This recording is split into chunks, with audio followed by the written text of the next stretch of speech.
So the first thing which comes up is obligation to file return of income, which means who all are under a legal obligation to file their return of income. Now, you have to note one point, that it is not that any and every person is under an obligation to file its return of income. We all know there are many people who earn below the poverty line or who are living below the poverty line. Now, these people are hardly able to make both their ends meet. The income tax office cannot go after them and tell them that they have to file their return of income. No, that is not possible. It is unfair for them to go and tell them, and that's why the law itself provides as to who all are under an obligation to file their return of income. And this thing is dealt with in section 139, subsection 1 of the Income Tax Act. So let us see the first bit, which is mandatory filing of return of income. So who all are the people for whom it is mandatory to file their return of income? Okay, so I read it from this part of it. It is mandatory. Mandatory means compulsory, irrespective of whether you want or not, for the following person to file a return of their income. So as a corollary, what follows is that any person other than these people has an option to file his return of income or not. But insofar as these people are concerned, they have to file their return of income. So let us now see who all are the people who have to file their return of income, where the person is a company or a firm. Now, so the first obligation is on a company or a firm. So if you are a company, it is mandatory for you to file your return of income. Now, company we all know are governed by the provision of Indian Companies Act 1956. Company is under an obligation to file its return of income mandatorily. Here, please note that there is no distinction whatsoever which is made as to which kind of a company you are. So, if you are a public company or you are a private company, it doesn't make a difference. Whether you are a profit-making company or you are a loss-making company, again, it does not make a difference. What makes a difference is whether or not you are a company or a firm. So, firm will include your LLP because there was a recent amendment in the definition of firm in section 2 itself, whereby firm includes an LLP. So, if you are a limited liability partnership firm, then also it's mandatory for you to file your return of income. So for a company or a firm, and which all companies it is mandatory, I'll take that to you in the next slide. I kind of just listed down certain category of companies who are under an obligation to file their return of income. Now for a person other than a company or a firm, so if you are a company or a firm, obviously it's mandatory for you to file a return of income. For a person other than a company or a firm, now when is it mandatory? Only when either their own total income, which means suppose there's an individual, there's a gentleman called A. Now, if A's total income, please note what it says is the total income, it does not say the gross total income.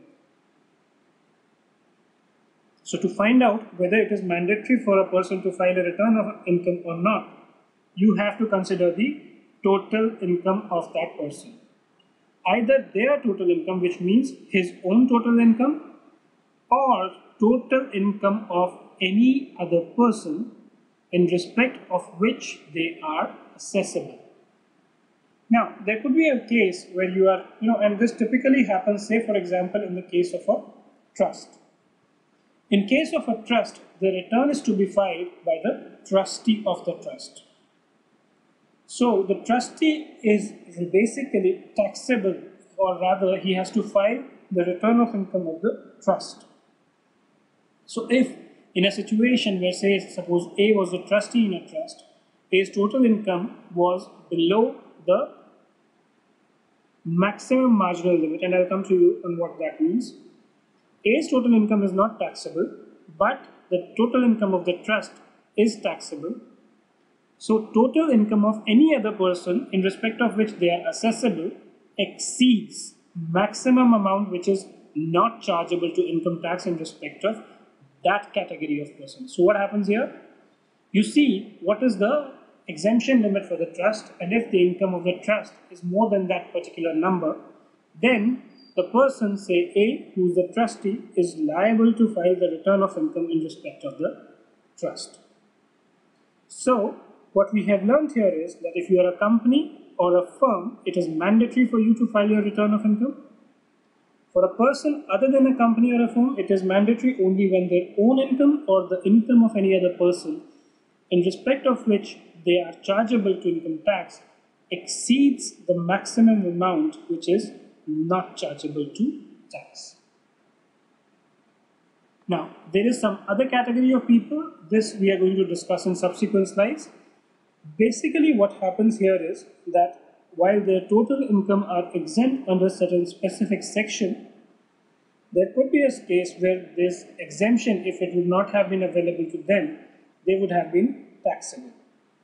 So to take care of that situation, what the law provides is that if their income before claiming exemption is more than the maximum limit which is not chargeable to tax, then they are under an obligation to file their return of income.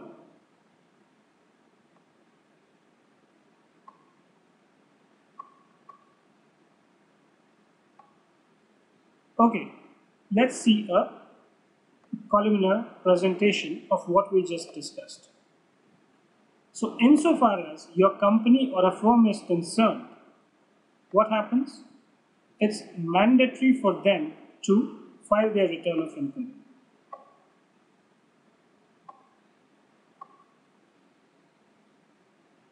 So for a company or a firm, it's mandatory irrespective of level of income.